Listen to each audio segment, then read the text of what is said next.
বিসমিল্লাহির রহমানির রহিম। আলহামদুলিল্লাহি রাব্বিল আলামিন ওয়াসসালাতু ওয়াসসালামু আলা সাইয়্যিদিল মুরসালিন নবিয়িনা মুহাম্মদ ওয়া আলা আলিহি ওয়া সাহবিহি আজমাইন। বাবু কওলিল্লাহি তাআলা ইয়াযুন্নুনা বিল্লাহি গায়রাল হাক্কি যান্নাল জাহিলিয়্যা ইয়াকুলুনা হাল লানা মিনাল আমরি মিন শাই কুল ইন্নাল আমরা কুল্লাহু লিল্লাহ। ওয়া কওলিহি তাআলা আয-যান্নিনা বিল্লাহি যান্নাস সাউই আলাইহিম দাইরাতুস সাউ। মহান আল্লাহর সমস্ত প্রশংসা, দরুদ ও সালাম নাযিল হোক প্রিয় নবী মুহাম্মদ সাল্লাল্লাহু আলাইহি ওয়াসাল্লামের উপর। আল্লাহুম্মা সাল্লি আলাইহি আল্লাহুম্মা বারিক আলাইহি।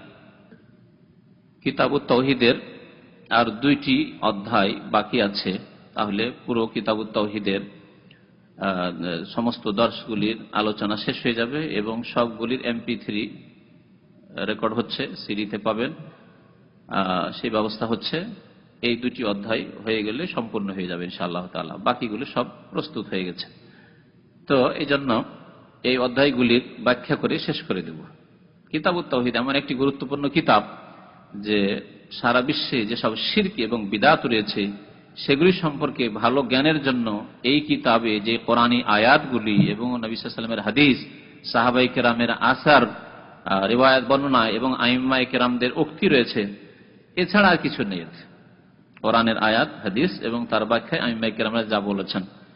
তো আমাদের দেশে যেসব শিরক বিদআত রয়েছে তার জন্য এই কিতাবুত তাওহীদের ব্যাখ্যা জরুরি। অনুবাদ আছে বা ব্যাখ্যাও এর চলে এসছে, কিন্তু একজন মানুষ যতক্ষণ পর্যন্ত বিস্তারিত ব্যাখ্যা না শুনবে, শুধু পড়ে বিদ্যা শেখা যায় না। নিজে পড়ে যদি বিদ্যা শেখা যেত তাহলে ওস্তাদের প্রয়োজন হতো না, শিক্ষকের প্রয়োজন হতো না, মুআল্লিমের প্রয়োজন হতো না, মাদ্রাসা, স্কুল, কলেজ, ইউনিভার্সিটি, জামিয়া, এসবের ইসলামী প্রতিষ্ঠান এসবের প্রয়োজন হতো না, কিন্তু এটা জরুরি। সুতরাং সেই ব্যাখ্যাগুলি যদি এখানে ভালো করে শোনেন অথবা যে রেকর্ড হচ্ছে সেগুলি শোনেন এবং তার সাথে কিতাবটি পড়েন, তো আপনার জন্য পুরো ক্লিয়ার হয়ে যাবে। আর এটি খুব পরীক্ষিত জিনিস, নিজে পরীক্ষা করে দেখবেন। আপনি কিতাবটা পড়েন, ওর হয়তো 4 আনা 6 আনা বুঝলেন, পুরোপুরি বুঝতে পারলেন না কিতাবটা পড়ে, ওর ব্যাখ্যা পড়ে, কিন্তু ওর সাথে যখন ব্যাখ্যাটা শুনবেন আর দুটোকে মেলাবেন তখন পুরোপুরি আপনি বিষয়টিকে উপলব্ধি করতে পারছেন। তো আল্লাহ পাক রব্বুল আলামিন এখানে বলছেন যে মানুষ আল্লাহ সম্পর্কে ভুল ধারণা রাখে, যে ভুল ধারণা হচ্ছে জাহিলি যুগের ধারণা, অনইসলামিক ধারণা বা অমুসলিমদের ধারণা। এই আয়াতটি রয়েছে সূরা আল ইমরানে, আয়াত নম্বর 154। লেখক রহমতুল্লাহ আলাইহি এই আয়াতটি দিয়ে এবং তার সাথে আরেকটি আয়াত সূরাতুল ফাতহের আয়াত নম্বর 6 দিয়ে অধ্যায় কায়েম করেছেন যে আল্লাহ সম্পর্কে ভুল ধারণা রাখবে না, ভ্রান্ত ধারণা রাখবে না, অনইসলামিক ধারণা রাখবে না, খারাপ ধারণা রাখবে না, বরং আল্লাহ সম্পর্কে ভালো ধারণা রাখবে। আল্লাহ সম্পর্কে ভালো ধারণা রাখবে যে কোনো ক্ষেত্রে। আল্লাহ পাক রব্বুল আলামিনের নামের ক্ষেত্রে, আসমায়ে হুসনার ক্ষেত্রে, আল্লাহ পাকের গুণাবলীর ক্ষেত্রে, আল্লাহ পাক রব্বুল আলামিনের রুবুবিয়ত প্রভুত্বের ক্ষেত্রে, তাওহীদের ক্ষেত্রে, আল্লাহ পাক রব্বুল আলামিনের উলুহিয়ত ইবাদত বন্দেগীর ক্ষেত্রে, আল্লাহ পাক রব্বুল আলামিনের দানের ক্ষেত্রে, আল্লাহ কাউকে দিলেন, কাউকে দিলেন না, কাউকে কম দিলেন, কাউকে বেশি দিলেন, কেউ অল্প চাইলেও আল্লাহ দেন, কেউ বেশি চেয়েও আবার পায় না, আবার কেউ সৎ তবু আল্লাহ তাকে দেন না, তার রিজিককে সংকুচিত করছেন পৃথিবীতে, কেউ আবার ফাসিক, পাপিষ্ট, গুনাহগার, কাফের, বিদিন, বিধর্মী, বেনামাজি, তারপরেও আল্লাহ অঢেল দিয়েছেন। তো এইসব ক্ষেত্রে অনেক সময় মানুষ ভুল ধারণায় লিপ্ত হয়ে যায়। আল্লাহ এ থেকে সতর্ক করেছেন, এ থেকে সতর্ক করেছেন। তারপরে আল্লাহ পাক রব্বুল আলামিন কোন কোন সময় মুসলিম উম্মতকে বিজয় দান করেন, আবার কখনো পরাজয় দিয়ে থাকেন, কখনো আল্লাহ পাক রব্বুল আলামিন তাদেরকে হারিয়ে দেন। তো এসব ক্ষেত্রে অনেক সময় মুসলিম যখন লাঞ্ছিত, মুসলিম যখন হয়তো পরাজিত, তখন ভুল ধারণা হইতে পারে। বিশেষ করে যাদের অন্তরে দুর্বলতা ইমানের আছে, মুনাফিকি আছে, তারা তো সুযোগ নেবে যে দেখো ইসলাম ইসলাম করে করবে কি, দেখো এত ইসলাম করলে, এত নামাজ, এত জিহাদ, এত কিছু করলে কিছু, তারপরে তো এই কি অবস্থা। তো এইভাবে এটি হচ্ছে মুনাফিকের লক্ষণ। মুনাফিকরা তাই করতো নবী করিম সাল্লাল্লাহু আলাইহি ওয়াসাল্লাম এবং সাহাবায়ে কেরামের সাথে মদিনায় যখন মুনাফিক জন্মাতে শুরু হল। ইসলাম যেমন যেমন শক্তিশালী হতে থাকে তখন মুনাফিক জন্মাতে থাকে, কারণ কাফের শক্তিশালী থাকলে তারা কাফের খোলাখুলি ইসলামের বিরুদ্ধে বলছে, তখন তার মুনাফিক হওয়ার প্রয়োজন নেই। যারা ইসলামের ক্ষতি করবে তারা যদি দেখে যে আমরা নিজেরাই শক্তিশালী, তাহলে তারা তার মাথা উঠিয়ে কথা বলবে, তাহলে খোলাখুলি কথা বলবে কাফের মুশরিক বেদিন হয়ে।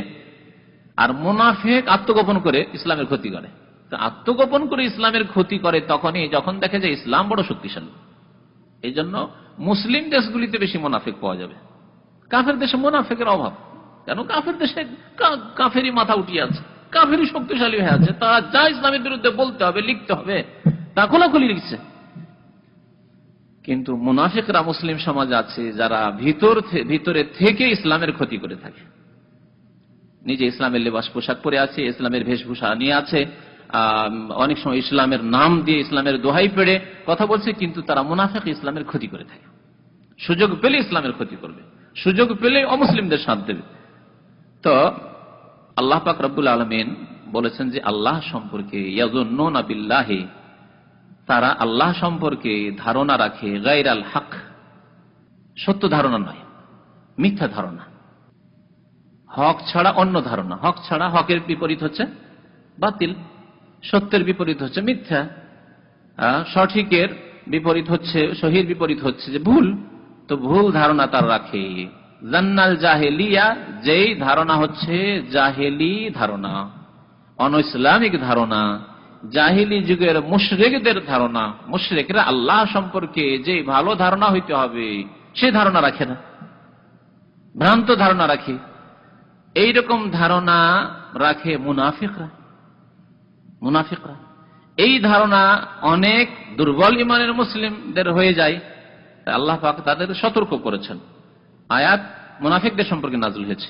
ইয়াকুলুনা, তারা বলতো, হাল্লানা মিনাল আমরি মিন শাই, কোন বিষয়ে কি আমাদের কোন অধিকার আছে, বা আমরা কি কোন রকমের লাভবান হতে পারবো? যখন ক্ষতিগ্রস্ত হলেন সাহাবায়ে কেরামরা রাদিয়াল্লাহু তাআলা আনহুম আজমাইন ওহদের যুদ্ধে, তখন মুনাফিকরা এরকম সুযোগ নিল। দেখো, তোমাদেরকে বলেছিলাম যে আমরা মদিনায় থেকে আমরা প্রতিরক্ষার ব্যবস্থা নেব, আমরা বাইরে গিয়ে কাফেরদের বিরুদ্ধে লড়াই করবো না। গেলে কাফেরদের বিরুদ্ধে দেখো ক্ষয়ক্ষতি হয়ে গেল। অথচ তাদের উদ্দেশ্য ছিল যে ইসলামের ক্ষতি হোক, মুসলিমদের ক্ষতি হোক। মদিনার ভিতরে থাকলেও তারা আরো বেশি ক্ষতি করার চেষ্টা করতো। নবী সাল্লাল্লাহু আলাইহি ওয়াসাল্লাম এবং সাহাবায়ে কেরামের পরামর্শ যখন হলো যে না, বাইরে গিয়ে কাফেরদের মোকাবেলা করা হবে, তাই বাইরে গেলেন, ওহদের প্রান্তে গেলেন, এবং সেখানে গিয়েও যে ক্ষতিগ্রস্ত হলেন মুমিনগণ সাহাবায়ে কেরামরা, তা একটি শুধু নাফরমানির কারণে রাসূলুল্লাহ সাল্লাল্লাহু আলাইহি ওয়াসাল্লামের। তার একটি নাফরমানি, ইচ্ছাকৃত নয় অনিচ্ছাকৃত, ভালো ধারণা নিয়ে যে এখন আর এখানে বসে থেকে লাভ কি, বেকার বসে থাকলাম, কিছুই করলাম না, অস্ত্রে ধরলাম না। 50 জনকে নিযুক্ত করেছেন নবী করিম সাল্লাল্লাহু আলাইহি ওয়াসাল্লাম রোমাত পাহাড়ের উপর। ছোট্ট একটি পাহাড় আছে, যা ওহদের এলাকাটি দেখেছেন, ওহদ পাহাড়ের সামনে যেতে একটি ছোট্ট পাহাড় ডান হাতে আছে, যখন ঢুকছেন আপনি, ছোট্ট পাহাড় দেখেছেন না, ওইটিকে বলা হয় জাবালুর রোমাত।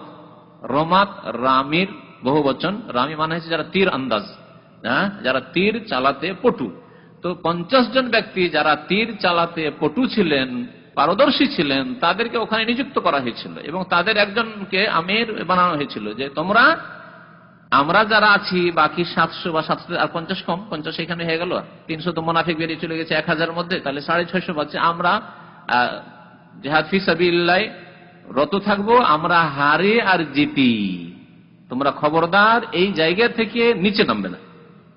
যদি আমরা সবাই শহীদ হয়ে যাই তবুও তোমরা নামবে না। এতদূর সতর্ক করা হয়েছিল। কিন্তু যখন কাফেররা পালাতে শুরু করলো, পরাজিত হয়ে অনেক দূর পর্যন্ত পালিয়ে গেছিল, আর সাহাবায়ে কেরামরা তাড়া করে চলে গেছিলেন।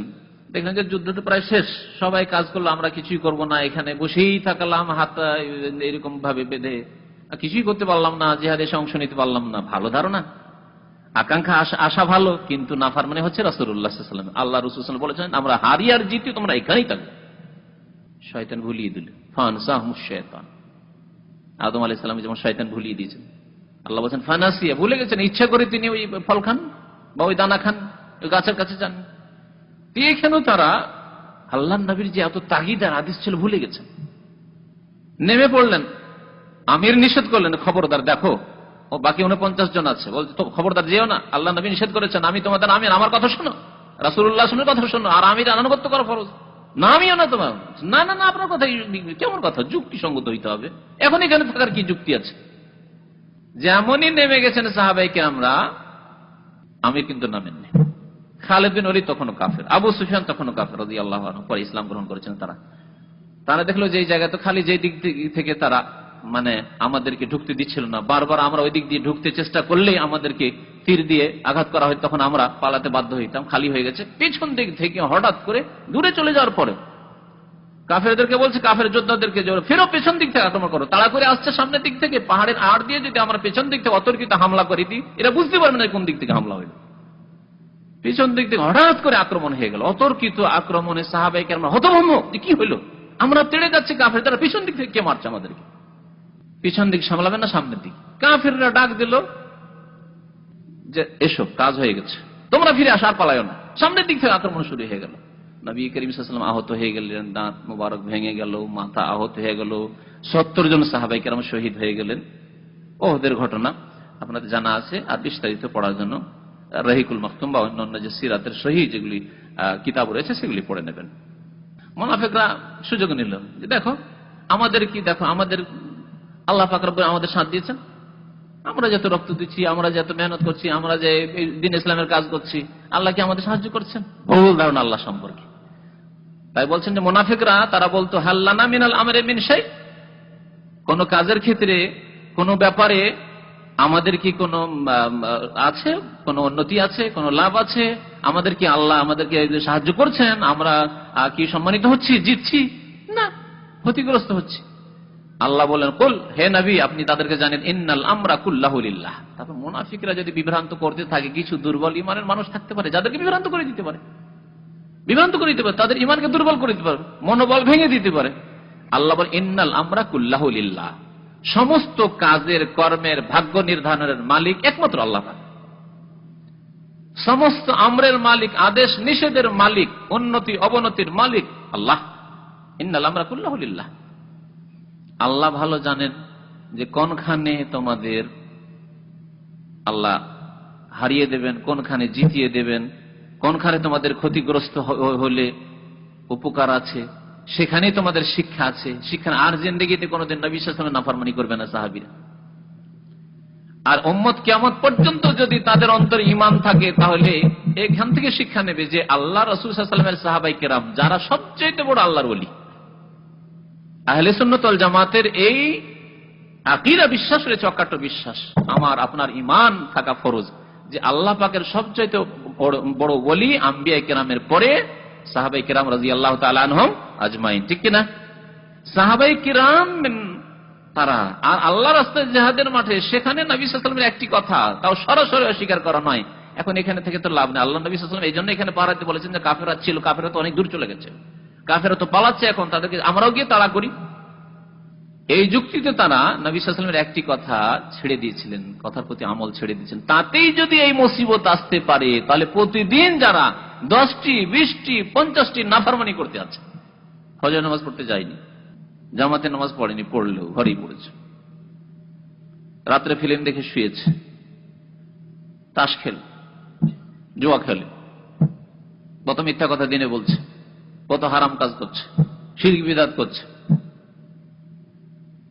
কোন আমল করার জন্য কোরআন হাদিসের দলিল দেখার প্রয়োজন নাই, বড়রা করেছে, বলেছে, শুনেছি, দেখেছি, এইগুলি হলো ধর্ম যাদের, তাদের উপর কত আযাব আসতে পারে আল্লাহ পাকের। এই ঘটনা থেকে শিক্ষা নেবে কিয়ামত পর্যন্ত ওই লোকেরা যারা আল্লাহ বা তার রাসূলের নাফরমানি করে থাকে। আল্লাহ পাক বলছেন, ইন্নাল আমরা কুল্লুহু লিল্লাহ, সমস্ত কাজের কথার মালিক একমাত্র আল্লাহ পাক রব্বুল আলামিন। ইন্নাল আমরা কুল্লুহু লিল্লাহ। আল্লাহ পাক আরেকটি আয়াতে বলছেন, আযান্নিনা বিল্লাহি, মুনাফিকরা, দুর্বল ইমানের মানুষরা আল্লাহ সম্পর্কে ধারণা রাখে জান্নাস সাউ, খারাপ ধারণা। ওখানে জান্নাল জাহেলিয়া, জাহেলি যুগের অনইসলামিক ধারণা, কাফেরদের ধারণা, মুশরিকদের ধারণা, মুনাফিকদের ধারণা, জাহেলি যুগের অনইসলামিক ধারণা আল্লাহ সম্পর্কে হচ্ছে সেটি খারাপ ধারণা, যা সূরা ফাতিহা বলা হয়েছে জান্নাস সাউ, খারাপ ধারণা, ভ্রান্ত ধারণা। আলাইহিম দায়রাতুস সাউ, এই যে খারাপ ধারণা রাখে এর পরিণাম তাদেরকেই ভোগ করতে হবে।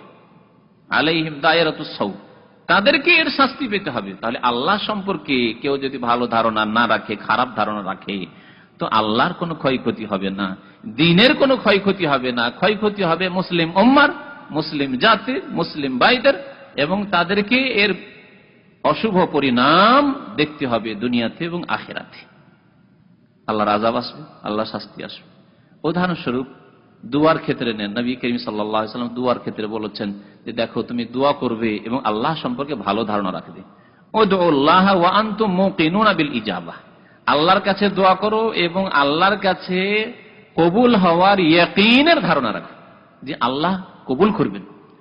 আমি খাই না হারাম জেনে শুনে, আমি জেনে শুনে নামাজ ছাড়ি না, আমি যথাসাধ্য জামাতে নামাজ পড়ার চেষ্টা করছি, আমি কোনো কাবিরা গুনাহ জেনে শুনে করি না, আমি কোনো ফরজ অজেব জেনে শুনে ছাড়ি না, আমি তাওহীদের ক্ষেত্রে আমার কোন রকমের শিরক নেই, শিরকের সংমিশ্রণ নেই, সুন্নত ছাড়া আমি বিদআতি কাজ করি না, এতগুলি।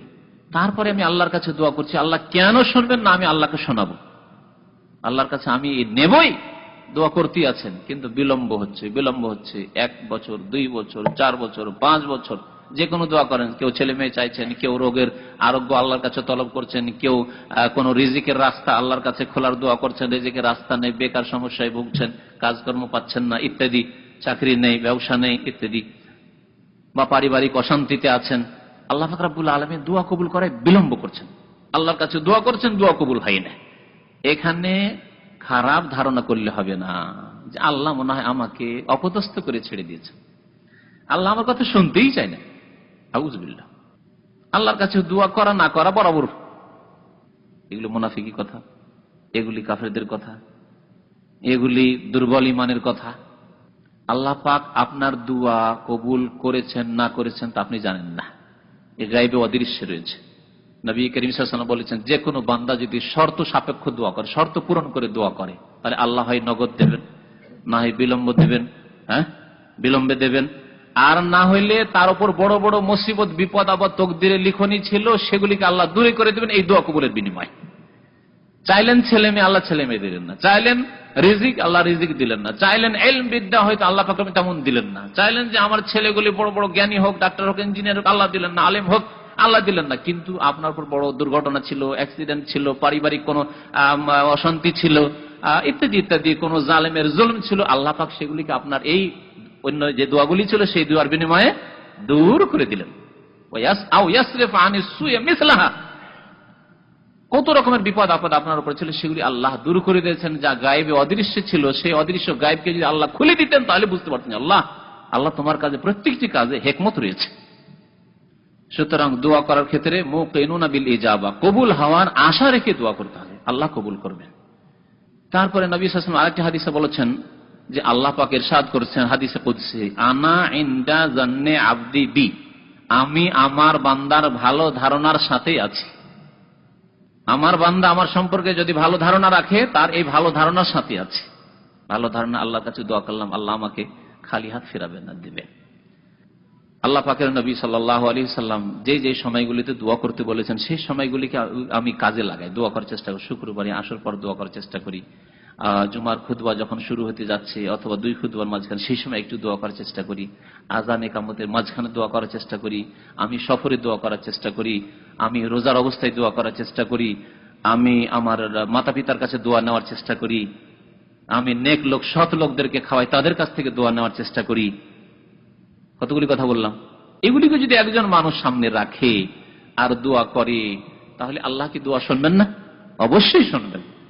আনা ইনদা জান্নে আবদি বি, আমার বান্দা আমার সাথে যেমন ধারণা রাখে, আমার সম্পর্কে যেমন ধারণা রাখে তেমন আমি করে থাকি, তার ধারণার সাথেই আছে।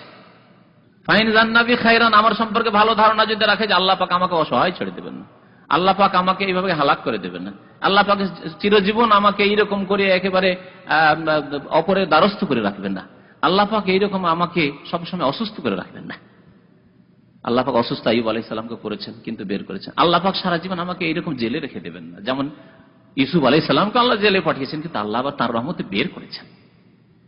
আল্লাহ পাক রব্বুল আলামিন সবসময় আমাকে এইরকম গুনাহগার করে রেখে দেবেন না, যেমন গুনাহগার অনেকে হয়েছে আবার তওবা করেছে, আল্লাহ তাদের তওবা কবুল করেছেন। ফাতাওবা আলাইহি ওয়া হাদা, আদম আলাইহিস সালাম প্রথম পিতা, আমাদের পিতা, সবার পিতা, তওবা করেছেন, আল্লাহ কবুল করেছেন। এইভাবে ভালো ধারণা যদি আল্লাহ পাক সম্পর্কে রাখে আল্লাহ তার সাথে অবশ্যই আছে।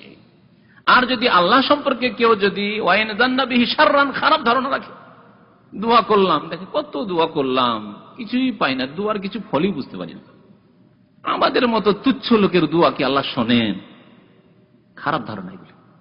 আপনাকে কে বলছে যে তুচ্ছ হয়ে থাকেন? আপনি সৎ হওয়ার চেষ্টা করেন, আর সৎ হয়ে যাওয়ার পরে নিজেকে কেন তুচ্ছ মনে করবে? যেমন বিদাতিরা অনেকে নিজেকে এত তুচ্ছ মনে করে, জানেন এগুলি পরিভাষা উর্দু ভাষায় আছে। আমি একবার বেশ কিছুদিন আগে বলেছিলাম, পাকিস্তান, ভারত, বাংলাদেশের বিদাতপন্থী কবর পূজারীরা নিজেদেরকে বলে আমরা সাগে মদিনা। হ্যাঁ, আলেম সাহেবের, হাফিজ সাহেবের বলেন, শুনেছেন? সাগ মানে কি বুঝেন? সাগ মানে কুত্তা, কুকুর, মদিনার কুকুর। তারা বলে তাদের বড় বড় পীরদের লাকাবে, টাইটেলে থাকে সাগে মদিনা। এত বড় পীর হওয়ার পরেও, এত বড় আলেম হুজুর হওয়ার পরে বলে সাগে মদিনা। ভাগ্যবান যে আমি মদিনার কুকুর, যদি মদিনার কুকুরও হইতো ভাগ্যবান। আউযুবিল্লাহ। আল্লাহ পাক বলছেন ওয়ালাকাদ কাররামনা বানি আদম, আদম সন্তান তোমাদেরকে সম্মানিত করেছি। লাকাদ খালাকনাল ইনসানা ফি আহসানি তাকওয়িম, ইনসানকে, মানুষকে আমি উত্তম অবয়ব কত সুন্দর করে তৈরি করেছি। কিন্তু তুমি যদি ইনসান মুমিন হয়ে থাকো তাহলে তো ভালো কথা, সেখানেই তুমি অবস্থান করবে। তুম্মা রাদাদনাহু আসফালা সাফিলিন, আর যদি তুমি নিজের ইনসানিয়াত থেকে, হিউম্যানিটি থেকে, নিজের মানবতা থেকে নিচে নেমে যাও, নিজের আল্লাহর ইবাদত বন্দেগী থেকে নিচে নেমে যাও, সরে যাও যদি, তাহলে তোমাকে একেবারে নিচু থেকে নিচু স্তরে নামিয়ে দেবো, জাহান্নামে নামিয়ে দেবো, কবর আযাবে নামিয়ে দেবো, দুনিয়াতেও লাঞ্ছিত করবো। কাফির, ইহুদি, নাসারা, আল্লাহর দুশমনরা তোমাদের উপর জুলম অত্যাচার করতে থাকবে। সুম্মা রাদাদনাহু আসফালা সাফিলিন। তো আল্লাহ সম্পর্কে ভালো ধারণা রাখতে হবে। এই আয়াতগুলি তাফসিরে ইমাম ইবনুল কাইয়িম রাহমাতুল্লাহ আলাইহি, ইমাম ইবনে তাইমিয়া রাহমাতুল্লাহ আলাইহির খাস ছাত্র ছিলেন তিনি। তো আর ইবনুল কাইয়িম রাহমাতুল্লাহ আলাইহির বহু কিতাব রয়েছে আরবি ভাষায়, যেগুলির অধিকাংশ অনুবাদ হয়েছে, উর্দু বাংলায় অনুবাদ হয়েছে। ইমাম ইবনুল কাইয়িম রাহমাতুল্লাহ আলাইহি বলছেন যে এই আয়াতগুলির তাফসিরে কি বলা হয়েছে, তাফসির কারগণ মানে মুফাসসিরিনগণ কি বলেছেন তা তিনি উল্লেখ করেছেন। কালা ইবনুল কাইয়িম ফিল আয়া, ইমাম ইবনুল কাইয়িম রাহমাতুল্লাহ আলাইহি এই আয়াতের তাফসিরে বলছেন ফুসসিরা হাযা যান্নু বিআন্নাহু সুবহানাহু লা ইয়ানসুরু রাসূলাহু ওয়া আন্না আমরাহু সায়াজমাহিল্লু, ওয়া ফুসসিরা বিআন্না মা আসাবাহু লাম ইয়াকুন বিকাদারিল্লাহি ওয়া হিকমাতিহি, ওয়া ফুসসিরা বিইনকারিল হিকমা ওয়া ইনকারিল কদরে ওয়া ইনকার আন ইয়াতিম্মা আমরা রাসূলিহি ওয়া ইয়ুযহিরাহুল্লাহু আলাদ দীনি কুল্লিহি। হাযা হুয়া যান্নুসু আল্লাযী যান্নাহুল মুনাফিকুনা ওয়াল মুশরিকুনা ফি সূরাতিল ফাতহ। এই আয়াতগুলিতে যে আল্লাহ সম্পর্কে ভ্রান্ত ধারণার কথা উল্লেখ করা হয়েছে, অন ইসলামিক ধারণার কথা জান্নুল জাহিলিয়া বলা হয়েছে, তার তিনটি তাফসির করেছেন। আল্লাহ সম্পর্কে ভুল ধারণার তাফসির হচ্ছে তিনটি। খুব সুন্দর কথা এবং শর্ট কথা, পুরো আপনি আয়াত খুব সহজে বুঝে যাবেন এই তিনটি ব্যাখ্যা বুঝতে পারলেই যে আল্লাহ সম্পর্কে ভুল ধারণা কি। আল্লাহ সম্পর্কে একটি ভুল ধারণা হচ্ছে যে আল্লাহর হিকমতকে অস্বীকার করা। আল্লাহর প্রত্যেকটি কাজে রহস্য রয়েছে, জি, তত্ত্ব রয়েছে, যার ভিতরে আপনি প্রবেশ করি না, যার ফলে বাহ্যিক দেখে বুঝতে পারি না যে এমনটা কেন হইল। কিন্তু যদি ভিতরটা দেখিয়ে দেওয়া হইতো তাহলে বুঝতে পারতেন যে না, ঠিক আছে, ঠিক আছে, এই যে আমার ক্ষতিটা হয়েছে এতে ভালাই আছে, আমার স্ত্রী যে তালাক হয়ে গেল এতে আমার ভালাই আছে, আমার ছেলেটা যে মারা গেল এতে আমার ভালাই আছে। এই কথাটা বুঝবেন, এর জন্য আল্লাহ পাক রব্বুল কোরআনে কারিমে একটি ঘটনা বর্ণনা করেছেন, যাতে আল্লাহ পাকের এই গায়েবের দৃশ্যের মধ্যে যে হেকমত আছে, বাহ্যিক কাজগুলি ঠিক লাগছে না, কিন্তু এই গায়েবের কাজে হেকমত আছে, কিন্তু করবেন আল্লাহ পাক রব্বুল আলামিন। আল্লাহর আদেশ ছাড়া কোনো মানুষ করতে পারে না। কোনো পীর এই কাজগুলি করা শুরু করবে বলে আমার ওই বাতেনি ইলম হয়ে গেছে। এইগুলি হচ্ছে শয়তানের রাস্তা, এগুলি হচ্ছে ইবলিসের রাস্তা। এইভাবে গোমরাহ করেছে। খেজর এবং মুসা আলাইহিস সালামের ঘটনা। খেজর আলাইহিস সালামকে আল্লাহ পাক রব্বুল আলামিন তিনটি কথা জানিয়ে দিয়ে বলছেন মুসা আলাইহিস সালামকে গিয়ে সাথে নিয়ে তুমি এই সম্পর্কে এগুলি দেখাও, যাতে উনি বাহ্যিক দেখবেন যেগুলিতে আসলে ইসলামে জায়েজ নয়, কিন্তু তোমাকে ভিতরের রহস্য, আল্লাহ যে ভিতরে রহস্য রেখেছেন প্রত্যেকটি কাজের, সেগুলি তাকে এবং মুসলিম জাতিকে, সারা বিশ্বের মানুষকে বুঝিয়ে দেওয়ার জন্য এই দৃষ্টান্ত একটা রাখার জন্য আল্লাহ পাক রব্বুল আলামিন। কিন্তু তাই বলে এই নয় যে কোন পীর বাতেনি কাজ করা শুরু করবে আর বলবে যে হারাম কাজ করলাম। হ্যাঁ, মদ কি আপনাদের শুনিয়েছে না, মদে যাই নামাজ ডুবিয়ে যদি পীর নামাজ পড়তে বলে তবুও আপনি নামাজ পড়েন, হ্যাঁ, তবুও নামাজ পড়ে। এতরাজ করবেন না পীর সাহেবের ওপর যে পীর সাহেব বাবা এমন অন্যায় কথা কেমন বলছেন যে মদ হারাম, আর এই হারাম নাপাক, আল্লাহ নাজিস বলেছেন, আর সেই নাপাক জিনিসে যাই নামাজ ডুবিয়ে ওতে নামাজ পড়বো, এতরাজ করবেন না। এগুলো হচ্ছে ভণ্ডামি, এগুলো হচ্ছে অনইসলামিক কথা।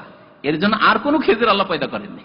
আল্লাহ পাকে দেখাবার জন্য কোরআনে কারিমে এই ঘটনা বয়ান করে দিয়েছেন যে আল্লাহ পাকের প্রত্যেকটা কাজে হিকমত রয়েছে, তত্ত্ব রয়েছে, রহস্য রয়েছে।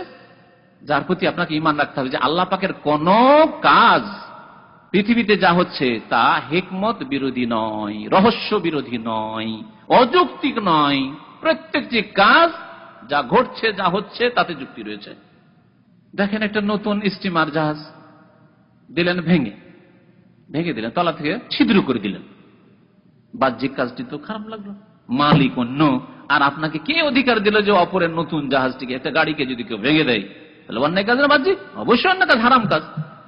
আল্লাহ দেখিয়ে দিলেন যে এই কেন, যে সামনে এক জালেম রাজা আছে, ওখানে গেলেই যদি দেখে যে সুন্দর স্টিমার, সুন্দর পানি জাহাজ, তাহলে কেড়ে নেবে। এইরকম আমাদের কাজে অনেক সময় হয়। গত সপ্তাহে এক ভাই ওমরা গিয়েছে, রাস্তাতে গিয়ে তার গাড়ি থেকে নামিয়ে দিয়েছে, এসে চিৎকার ঝগড়া শুরু করে দিয়েছে, এমন মনে হচ্ছে মারামারি করে নেবে। যদি আল্লাহ না আমাকে না পৌঁছে দিত, এত চিৎকার চলছে, মারামারি শুরু হয়ে যেতে পারে। দুই দিক থেকে চিৎকার শুরু হয়ে গেছে। আল্লাহ কি কাম, ওখানে আমি পৌঁছে গেছি। দুইজনকে বললাম আস্তে কথা বলেন, আপনি বুঝাবার আপনার কথা চেষ্টা করেন, ও আপনাকে বুঝাবার কথা চেষ্টা করছে। তারপরে আমি একটাই কথা শুধু বললাম যে আল্লাহ না করে এই বাসটি যাচ্ছে, রাস্তায় গিয়ে যদি মক্কা যাওয়ার আগে কোথাও অ্যাক্সিডেন্ট হয়ে যায় আর লোকগুলি মারা যায়, আর এই খবর পান, তো বলবেন আলহামদুলিল্লাহ, বলবেন না? বলবেন আলহামদুলিল্লাহ যে আল্লাহ আমাকে এখানে নামিয়ে দিয়েছিল, ড্রাইভার আমাকে ধাক্কা দিয়ে নামিয়ে দিয়েছে, আমি চলে এসেছি, সিট পাইনি বা যেতে পারিনি, গাড়ি পাইনি, আলহামদুলিল্লাহ, বাকিগুলো তো সব গেছে, বলবেন না? এই হচ্ছে আল্লাহর হিকমত, যে আপনি গাড়ি পেলেন না, যেতে পারলেন না। আমার একদিন রাত 12টায় ফ্লাইট আছে দাম্মাম থেকে, আর বিকেল 3টা না 4টার সময় আমার এক ছেলে কয়েন্স খেয়ে ফেললো, আজকে থেকে 7 বছর আগে। সবকিছু ওকে, যেতেই হবে আমাকে, যাব দেশে, কয়েন্স খেয়ে ফেললো। সুবহানাল্লাহ।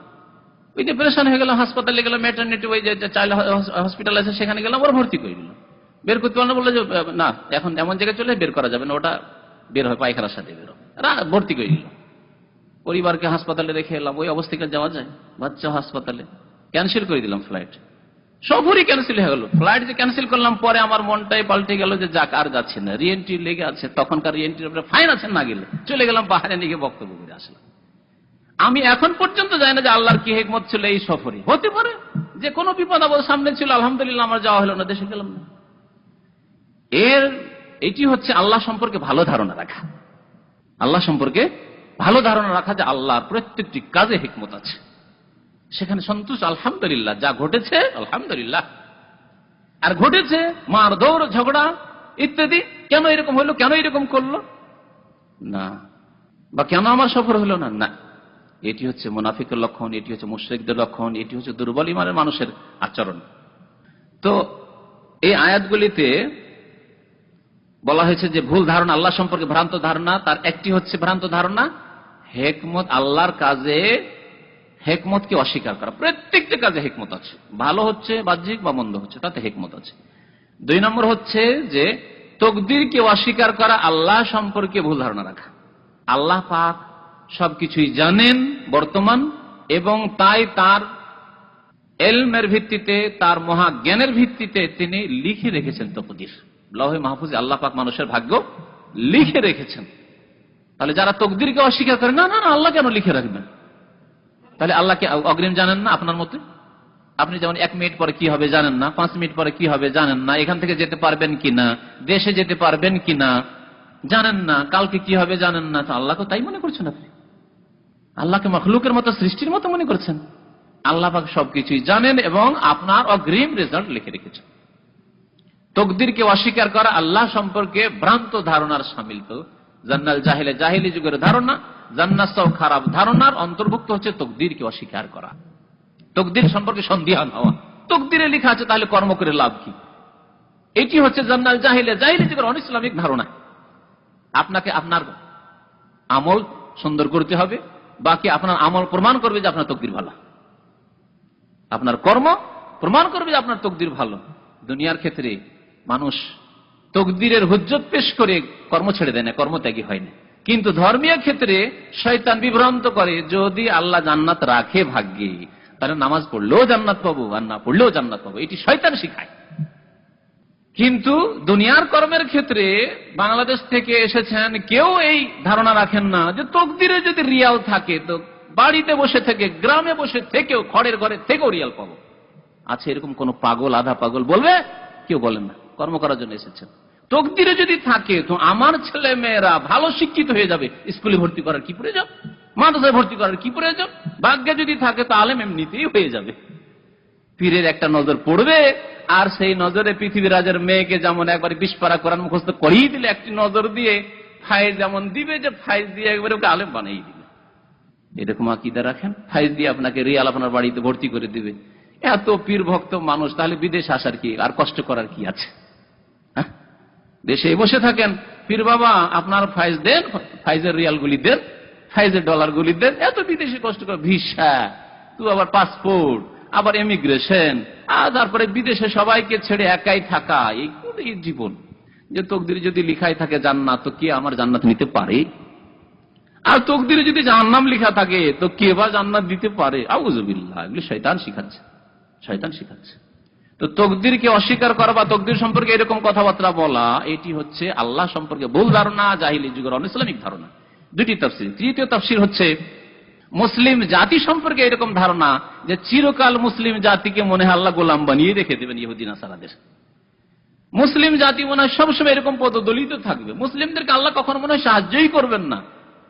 এইরকম ধারণা রাখাও হচ্ছে জাহিলি যুগের ধারণা, যা মুনাফিক মুশরিকরা ধারণা রাখতো যে মুহাম্মদ সাল্লাল্লাহু আলাইহি ওয়াসাল্লাম ইয়েতিম ছেলে, আর তার সাথ কে দেবে? মক্কা বিজয় করতে পারে, আর ইসলাম সারা পৃথিবীতে পৌঁছিতে পারে। এইসব কথাবার্তা অবান্তর কথাবার্তা। নবী করিম সাল্লাল্লাহু আলাইহি ওয়াসাল্লাম যখন ভবিষ্যৎবাণী করলেন, আল্লাহর কসম করে বলছে, এমন একটা দিন আসবে যেই দিন তোমরা এখান থেকে হীরা ইয়ামান দেশ পর্যন্ত সফর করবে, তোমরা শুধু নয়, একা এক মহিলা সফর করবে, মা তাখাফা ইল্লাল্লাহ, আল্লাহ ছাড়া কারো ভয় থাকবে না। এত শান্তি প্রতিষ্ঠা হবে। কত অশান্তি ছিল যে বড় বড় কাফেলা 100, 200 জন, 300 জন, 400 জন সফর করছে, কিন্তু এলাকার লোক বেদুইনরা লুটপাট করে নিচ্ছে। এই অশান্তির জামানায়, অরাজকতার জামানায় নবী করিম সাল্লাল্লাহু আলাইহি ওয়াসাল্লাম ভবিষ্যৎবাণী শোনাচ্ছেন যে এমন একটা যুগ খুব শীঘ্রই আসছে যখন একা এক মহিলা সফর করবে, আল্লাহ বলে ভয় থাকবে একমাত্র, আর কোনো ভয় থাকবে না। শুনে মুনাফিকরা বলে মনে করে যে এগুলি কেমন আদার ব্যবসায়ী আর জাহাজের খবর, এগুলি কথা হইল। যখন নবী সাল্লাল্লাহু আলাইহি ওয়াসাল্লাম বললেন যে উতিতুল কানজাইন, আমাকে দুটি সম্পদ দেওয়া হয়েছে, অবশ্যই তোমরা কিসরা আর কায়সার পারস্য দেশের অঢেল ধন সম্পদ তোমাদের পায়ে লুটিয়ে পড়বে, রোম সাম্রাজ্যের অঢেল সম্পদ তোমাদের পায়ে এসে লুটিয়ে পড়ে মদিনায় আসবে, আর তোমাদের কেউ গরিব থাকবে না। শুনে পেটে পাথর বাঁধা মানুষ, গরিব মানুষ, খেতে পায় না, বাড়ি নাই, ঘর নাই। মুমিনদের তো ঈমান রাসূলুল্লাহ সাল্লাল্লাহু আলাইহি ওয়াসাল্লামের কথার উপর অবশ্যই সাহাবায়ে কেরামে রয়েছে, কিন্তু মুনাফিকরা বলে দেখো দেখো, আমাদের দ্বারা এইসব কাজ নেওয়ার জন্য বড় বড় কথা শোনাচ্ছে। এগুলো হচ্ছে জান্নাল জাহিলিয়া, জাহিলি যুগের ধারণা। আল্লাহ মুসলিমদেরকে সবসময় এরকম করে পদদলিত, লাঞ্ছিত করে রেখে, কখনো না। ইসলাম ভালো করে ধরে, ওয়ান্তুমুল আলাউন, আল্লাহ বলছেন তোমরাই তো আলা উপরে থাকবে, তোমরাই তো নেতৃত্ব দেবে, কিন্তু শর্ত, হ্যাঁ হাফেজ সাহেবরা, শর্ত ইন কুনতুম মুমিনিন, তোমরা যদি মুমিন হও তাহলে। আর ইমানের সংজ্ঞা জানতে হবে। মুমিন মানে আমরা যে মুসলিম, নামাজ পড়ি না মুসলিম, রোজা রাখি না মুসলিম, হারাম কাজ করতে আছে মুসলিম, ফিল্ম দেখতে যে মুসলিম, বেঈমানি করছি মুসলিম, আল্লাহর দিনের কাজ খেদমত করি না, আমরা মানুষের তৈরি করা পার্টির খেদমতে লেগে আছি, এখানে এসে ওই সব সংগঠন করছি, মানুষের তৈরি করা সংগঠন নিয়ে ব্যস্ত, মানুষের তৈরি করা পার্টি নিয়ে, দল নিয়ে, কি আওয়ামী লীগ, কি বিএনপি, কি আর কিছু, এইসব নিয়ে ব্যস্ত আছি, কিন্তু আল্লাহর দিন একটি বান্দা পর্যন্ত পৌঁছায় না। আল্লাহর দিনের 5 ওয়াক্ত নামাজের কথা আর একটি মুসলিমকে দাওয়াত দিই না। আল্লাহর দিনের তৌহিদের কথা, আল্লাহর একত্বের কথা একটি মুসলিমকে দাওয়াত দিই না। কোন মুসলিমকে বললাম না যে কবরে সিজদা করা শিরক, আল্লাহ ছাড়া অন্যের কাছে চাওয়া শিরক, কথা কোনোদিন বললাম না। ইসলামের খাতায় কি রেখেছি আমরা? তারপরে আল্লাহ কি করে সাহায্য করবেন? তাহলে মুমিন হইতে হবে।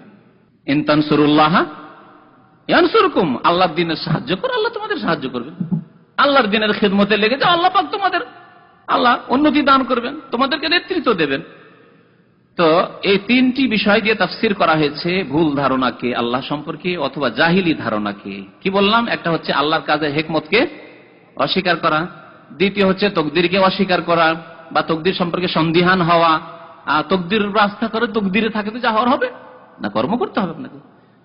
আর তৃতীয় হচ্ছে যে মুসলিম জাতিকে আল্লাহ সর্বদাই হয়তো অপদস্থ রাখবেন, এরকম লাঞ্ছিত রাখবেন, আর কাফের হয়তো আমাদের উপর জয়ী হয়ে থাকবে না, কখনো না, কখনো না।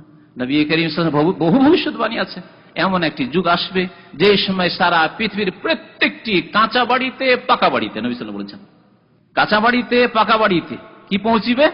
ইসলাম পৌঁছবে। ইল্লা আদখালাহুল্লাহু কালিমাতাল ইসলাম, ইসলামের কালেমা লা ইলাহা ইল্লাল্লাহ ঘরে ঘরে রুমে রুমে ঢুকে যাবে। আমার এই ঈমান আছে, এই ঈমান তৈরি করতে হবে। আজকে হয় না, 50 বছর পর হইতে পারে, 100 বছর পর হইতে পারে, 200 বছর পর হইতে পারে, 300 বছর পরে হইতে পারে, কিন্তু এমন একটা যুগ আসবে যে প্রত্যেকটি বাড়িতে কালেমা লা ইলাহা ইল্লাল্লাহ লা ইলাহা ইল্লাল্লাহ পৌঁছে যাবে। আল্লাহ ছাড়া কারো ইবাদত হবে না, প্রত্যেকটি ঘরে নামাজ হবে, প্রত্যেকটি ঘরে ইবাদত বন্দেগী, রোজা হবে, সিয়াম হবে। বেইজ্জে আজিজিন আও যুল্লি যালিলিন, হয় সসম্মানে ইসলাম কবুল করবে ইজ্জতের সাথে, আর না হইলে জিল্লতির সাথে লাঞ্ছিত হয়ে অপদস্থ হয়ে পরাস্ত হয়ে ইসলাম কবুল করবে। দুটোর একটি পথ অবশ্যই নিতে হবে, কিন্তু ইসলামের ছায়াতল অবশ্যই আসতে হবে। নবী করিম সাল্লাল্লাহু আলাইহি ওয়াসাল্লাম ভবিষ্যৎবাণী। আল্লাহ সব সময় এইরকম রাখবেন না, অবস্থা যা রেখেছেন। তিলকাল আইয়ামু নুদাউলুহা বাইনান নাস, আল্লাহ পাক রব্বুল আলামিন এক জাতিকে কখনো উপরে উঠিয়ে থাকেন, আবার সেই জাতিকে আবার নামিয়ে দিয়ে থাকেন, আবার অন্য জাতিকে উঠিয়ে থাকেন। আল্লাহ পাক দীর্ঘ 1000 বছর ধরে নবী করিম সাল্লাল্লাহু আলাইহি ওয়াসাল্লামের জামানা থেকে শুরু করে 1000 বছর ধরে মুসলিম জাতিকে সব উপরে রেখেছিলেন। 1000 বছর ধরে, আপনাদের অবগতির জন্য বলছি, আরবি ভাষা ইন্টারন্যাশনাল ভাষা ছিল। আমরা আজকাল বাংলা বললেও একটা করে ঢুকাই ইংলিশ, কথাই কথায় প্রত্যেকটি বাক্যে বাক্যে। হ্যাঁ, আমার এই ফেত আছে, তা আমি সিওর, হ্যাঁ বলছি না, জেনুইন কথা। বাংলা সাথে ইংলিশ ঢোকা কি মনে করছি গৌরবের বিষয়। তারপরে উর্দু বলছি, কিন্তু উর্দুর সাথে ইংলিশ ঢুকা, ম্যাক্সিমাম ইংলিশ ঢুকানো, এটিকে গৌরবের বিষয় মনে করছি। এগুলি হচ্ছে মানসিক গোলামি, আল গাজুল ফিকরি আরবিতে বলা হয়েছে। মানসিক গোলামি, দৈহিক গোলামির সাথে সাথে ইংরেজদের মানসিক গোলামি মুসলিম উম্মাহ শুরু করেছে আরবি ভাষাই পর্যন্ত। হ্যাঁ, ওকে ওকে, আরবিতে কথা বলছে, আনাফিরু আনাফি, ওকে ওকে কি জিনিস আবার?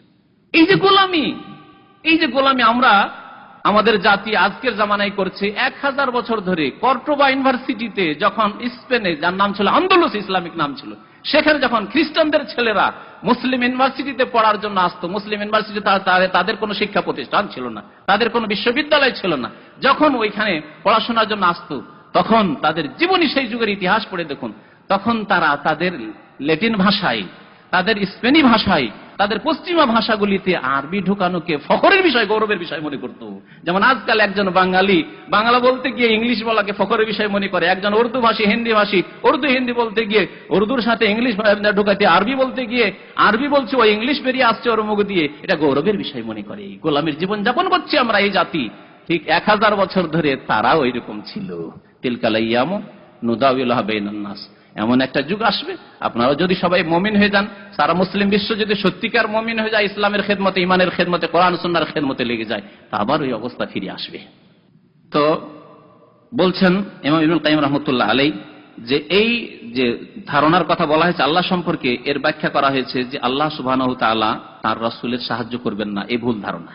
ওয়া আন্না আমরাহু সায়াজমাহিল্লু, আল্লাহ রাসূল সাল্লাল্লাহু আলাইহি ওয়াসাল্লামের যে মিশনটি রয়েছে সেটি মুছে যাবে, এই ধারণা। অফসরা, এও তাফসীর করা হয়েছে বেআন্না মা আসাবাহু লাম ইয়াকুম বিকাদারিল্লাহি ওয়া হিকমাতিহি, যা কিছু মুসলিম উম্মতের উপর এসেছে, বিপদ আপদ এসেছে, তা আল্লাহ পাকের তকদিরের ভিত্তিতে নয়, এবং ওয়াহিকমাতি, আল্লাহর এতে কোনো হিকমত নেই। কি যুক্তি আছে যে আমরা ক্ষতিগ্রস্ত হইলাম? কি যুক্তি আছে এত বিলম্ব? 13 বছর ধরে ইসলামের দাওয়াত হইতে থাকলো মক্কায়, কিন্তু গোপনে গোপনেই নামাজ পড়তে এতদিন কেন বিলম্ব? এতে আবার কি যুক্তি আছে? এতে আবার কি হিকমত আছে?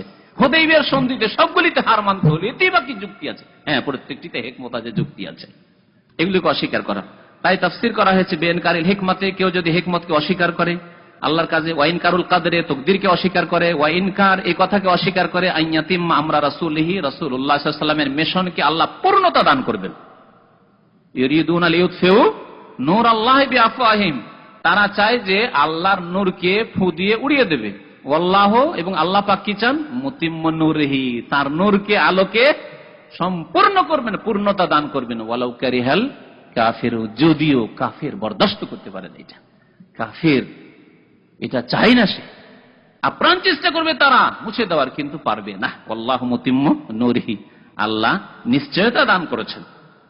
তো এইরকম ধারণা রাখা যে আল্লাহ পাক রব্বুল আলামিন যে রাসূলুল্লাহ সাল্লাল্লাহু আলাইহি ওয়াসাল্লাম মিশনকে পূর্ণতা দান করবে, এই কথাকে অস্বীকার করা বা সন্দেহ করা। ওয়া আন ইউযহিরাহুল্লাহু আলা দ্বীনি কুল্লি, সমস্ত মতবাদ, সমস্ত দ্বীন, সমস্ত ধর্মের উপর আল্লাহ পাক তার রাসূলের নিয়ে আসা দ্বীনকে, দ্বীন ইসলামকে জয়ী করবেন।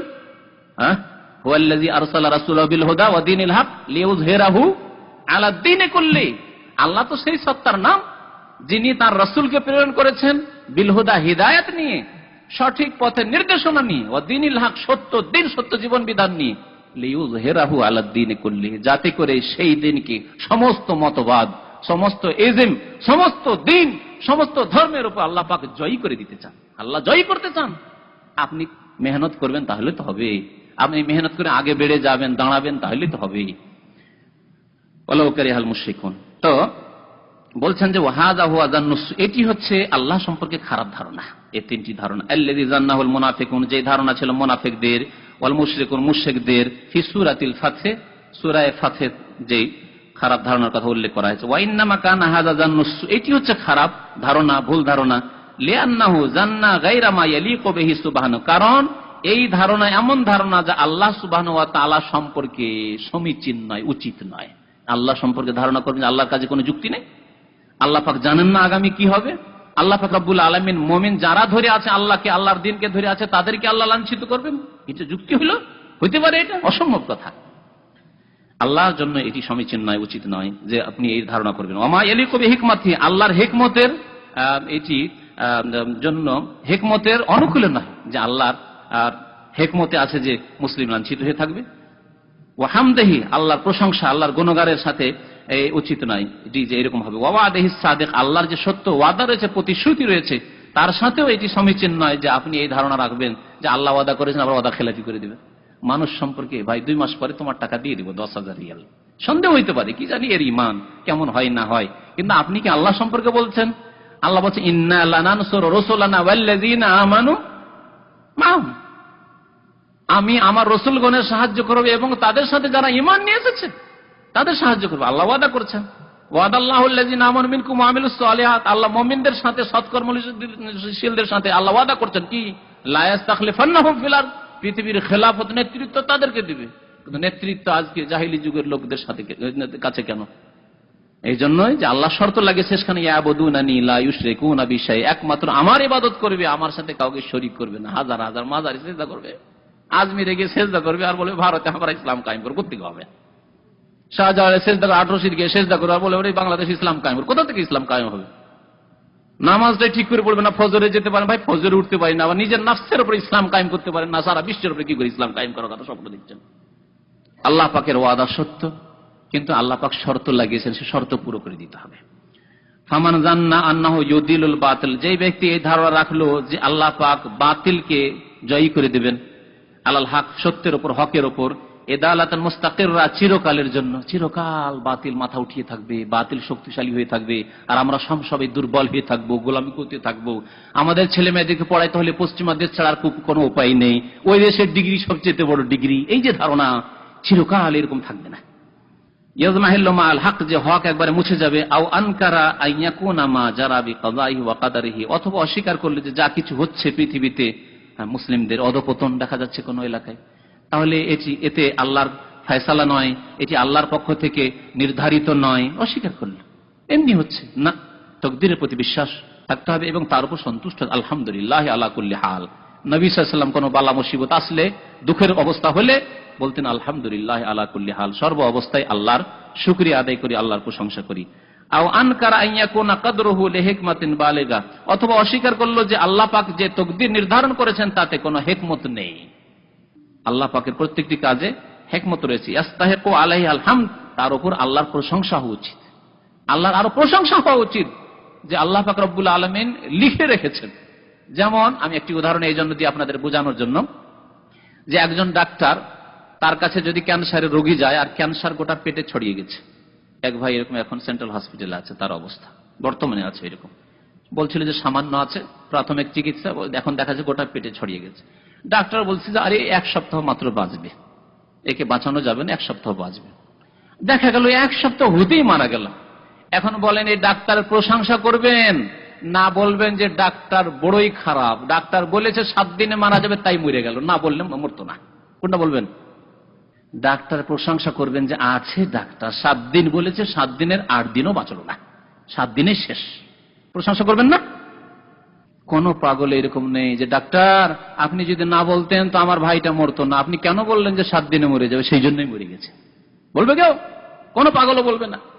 আল্লাহ পাক রব্বুল আলামিন বলছেন, আব্দুল্লাহ তুমি 60 বছর বাঁচবে, তবে 5 ওয়াক্ত নামাজি হবে, হ্যাঁ, তুমি ধার্মিক দিনদার হবে, তুমি মুমিন মুসলিম হবে, তোমাকে এতটা রিজিক, এতদিনে এতটা রিজিক দেবো, এবং অমুক দিন অমুক জায়গায় অমুক শহরে অমুক গ্রামে মারা যাবে তুমি। তাই আল্লাহ পাকের প্রশংসা হওয়া উচিত। আর ঠিক ওইভাবে ওই সময় মারা গেলেন, আল্লাহ পাকের প্রশংসা করবেন না মানে আল্লাহ তুমি এরকম লিখিয়ে দিয়েছো সেই জন্য এরকম হইল, কোনটা বলবেন? প্রশংসা করবেন আলহামদুলিল্লাহ, আল্লাহ তুমি কত জানো, আল্লাহ তুমি কত মহাজ্ঞানী, তুমি আলিম আর খবীর, তুমি যা বলেছো যা লিখেছো তাই হয়েছে, একটু এদিক ওদিক হয়নি। এর নাম হচ্ছে তকদির। এতে তকদির প্রতি ঈমান আরো বেড়ে যাবে। বাল জামা আন্না যালিকা লিমাশিয়াতিল মুজাররাদা।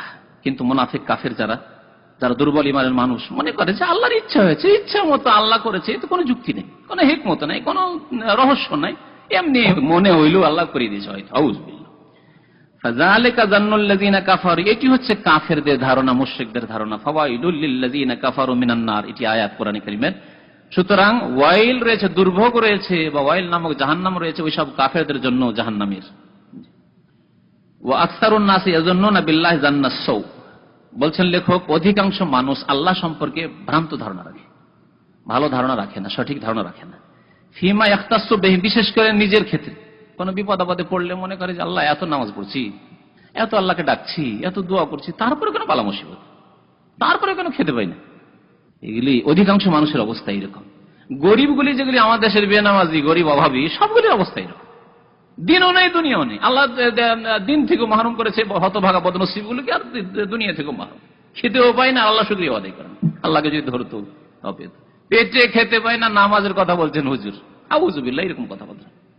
ছেলে মেয়ে নিয়ে অশান্তিতে আছি, অসুখ বিসুখ নিয়ে অশান্তিতে আছি, ছেলে মেয়ে মানুষ করতে পারি না, নামাজ পড়ার সময় পাই না, আউযুবিল্লাহ।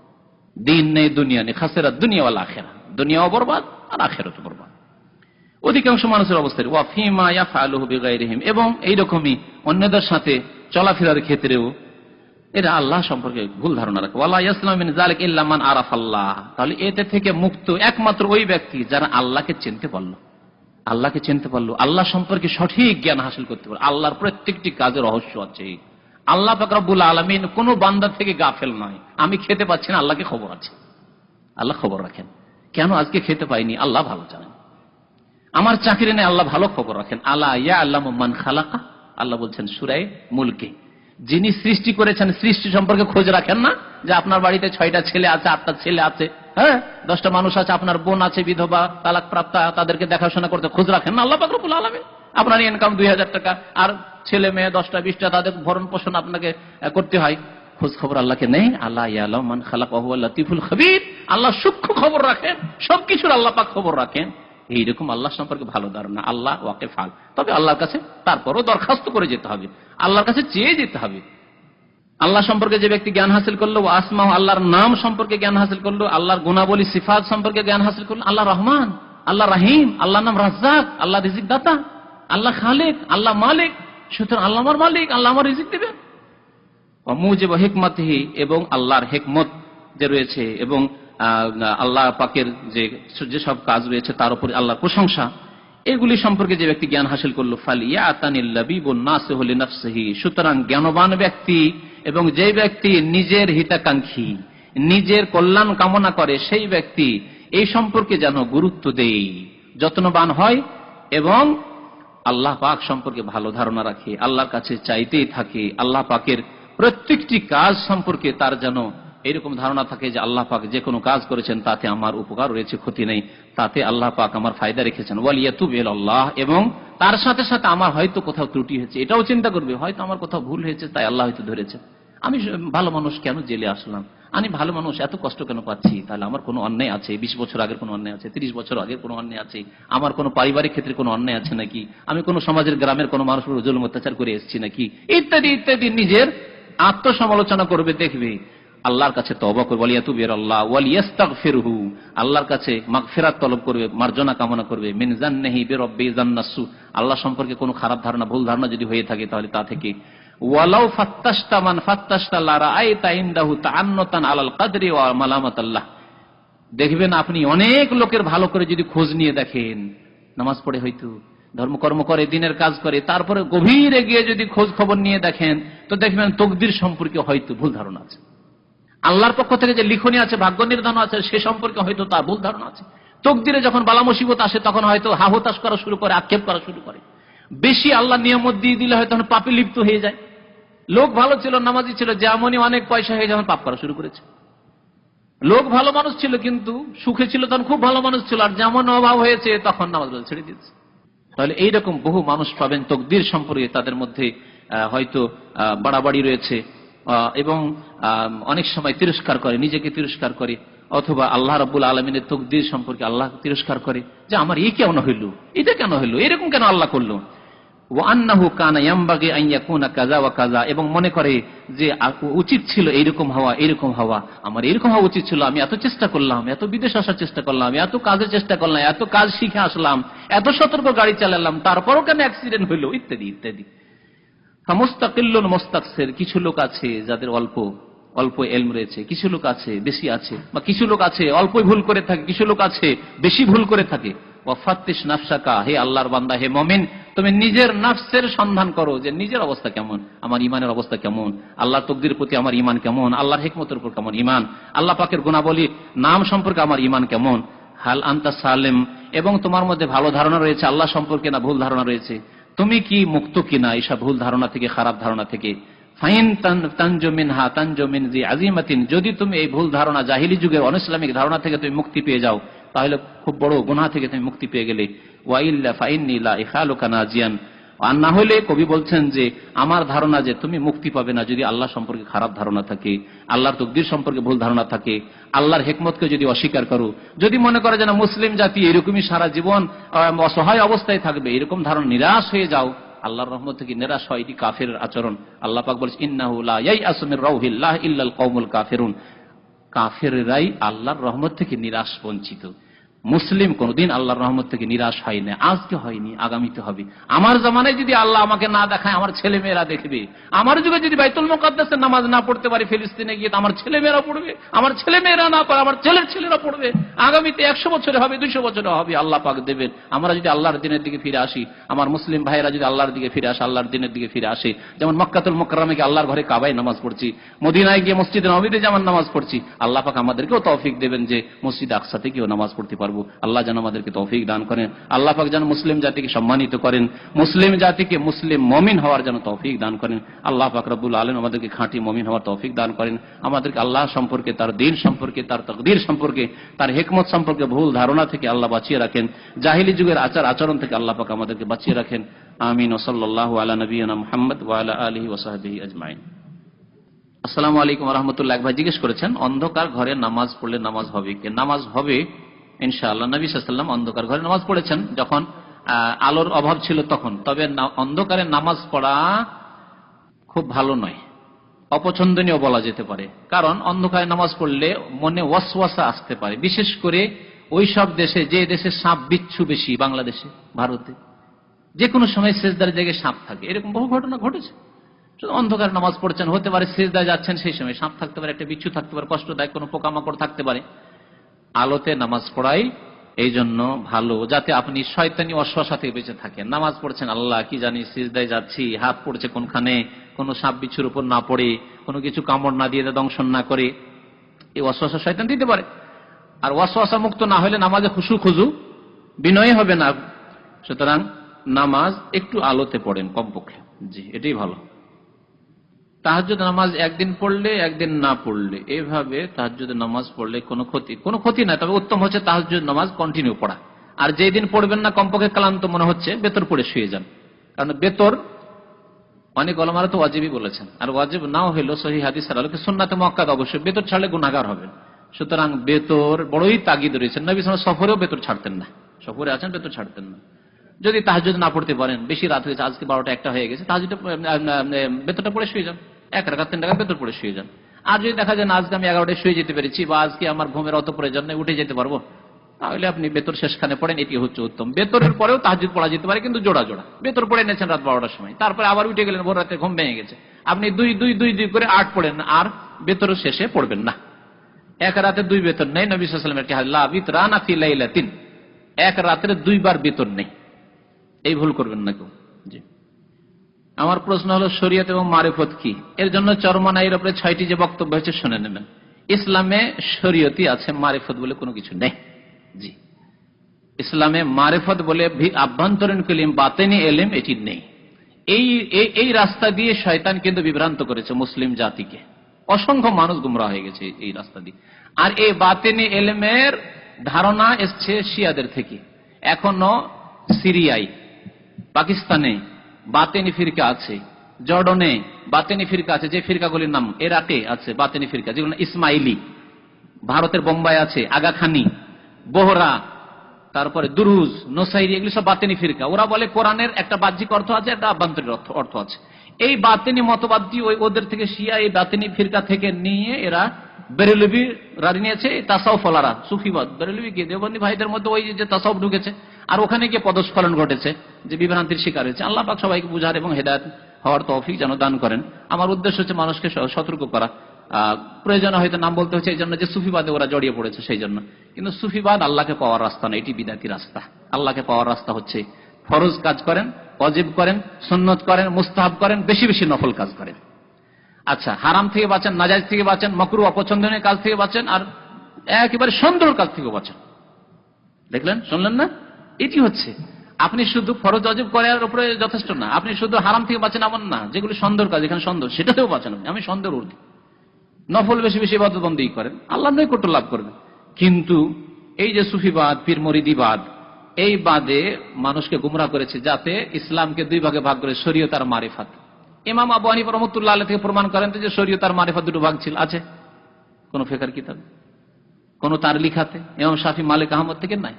পরবর্তীকালে এই বিদআত, সুফিবাদের বিদআত তৈরি হয়েছে। জি, যথেষ্ট আলোচনা করা হয়েছে। এরপরে আলোচনা প্রয়োজনে চরমনাইয়ের আলোচনায়। তারপরে আমার একটা অনেক পুরনো বক্তব্য আছে অডিওতে, সেটা হচ্ছে পীরতন্ত্র। পীরতন্ত্র, সেটা শুনলেও যথেষ্ট হবে। এছাড়া অতিরিক্ত আরো যদি শুনতে চান ইনশাআল্লাহ থামেন, এত ঘন ঘন শুনলে পরে বিরক্তি হয়ে যাবে, সেজন্য এখন থাক, 2-4 মাস থাক। ইনশাআল্লাহ রমজান পরে আবার শুরু করবো ইনশাআল্লাহ। রমজান পরে আরো যে সুফিবাদের যেগুলি শিরকি কুফরি কথা আছে, হোসেন মনসুর হাল্লাজের আকীদা, ইবনে আরাবির আকীদা, বায়েজিদ বোস্তামির কুফরি আকীদা, তারপরে আপনার রুমির, শামস তাবরেজির, সবগুলি ইনশাআল্লাহ শোনাবো। এমন এমন ভ্রান্ত আকীদা, আল্লাহু আকবার, আলহামদুলিল্লাহ যে আল্লাহ পাক সব শিরক কুফরি থেকে আল্লাহ বাঁচিয়ে রেখেছে। কিন্তু এসব লোকগুলি আমাদের শীর্ষস্থানে বলি, শামস তাবরেজি আর রুমি, মৌলানা রুমি আর আপনার বায়েজিদ বোস্তামি, সব আল্লাহর ওলি। আর এরা এমন কুফরি কুফরি কথাবার্তা লিখে গেছে, বলে গেছে, তাদের কিতাবে মজুদ রয়েছে। তো ইনশাআল্লাহ এগুলি শুনবেন, কিতাব থেকে তাদের শুনবেন, তখন বুঝতে পারবেন যে আল্লাহ পাক ওই রাস্তা থেকে যাদেরকে বাঁচিয়ে রেখেছে তারাই কামিয়াব। বাপদাদা জানে যে এখানে কবর আছে, তাদের কাছ থেকে আমরা শুনেছি। এখন এই জায়গায় আমরা কি বস্তি, বাড়ি, ঘর বানাতে পারবো? না, পারবেন না। যতদিন জানা আছে যে কোনো জায়গায় কবর আছে, ঘর, বাড়ি, মসজিদ কিছুই বানাতে পারবেন না। গরু, ছাগল কিছুই বানাতে পারবেন। কবরস্থানের মতো, যেমন কবরস্থানের মান সম্মান বহাল রাখতে হয় সেভাবে রাখবে। পেশাব, পায়খানা কিছুই করা যায় নয় ওখানে। অনেকে এই কবরস্থানে ঘর বানাইছে, নাজায়েজ কাজ করেছে। কবর পরে ঘর বাড়ি বানানো, বসা নিষেধ করা হয়েছে টেম্পোরারি কিছুক্ষণের জন্য। লা তাজলিসু আলাইহা, কবর উপরে তোমরা বসিও না, নবী সাল্লাল্লাহু আলাইহি ওয়াসাল্লাম বলেছেন। না, এরকম করা যাবে না। তবে যদি যদি মসজিদে হয়, মসজিদ আগের ছিল আর মসজিদের মধ্যে কবর দেওয়া গেছে, তাহলে কবরটা নাজায়েজ। মসজিদ আপন জায়গায় ঠিক আছে, মসজিদ হচ্ছে আসল। সুতরাং ওখান থেকে কবর উঠিয়ে কবরস্থানে দাফন করে দিবে, যা হাড়হাড্ডি আছে। আর হাড়হাড্ডি সাধারণত 30 বছর থাকে, 30 থেকে 33 বছর, তারপরে হাড়হাড্ডি থাকে না, এটাই আমার জানা। যারা বেশি সায়েন্সের চাইতে বেশি জানেন তারা আরো বেশি হয়তো বলতে পারবেন। আর 30-40 বছরের কবর হলে কিছুই পাবেন না এর মধ্যে, কবর মধ্যে।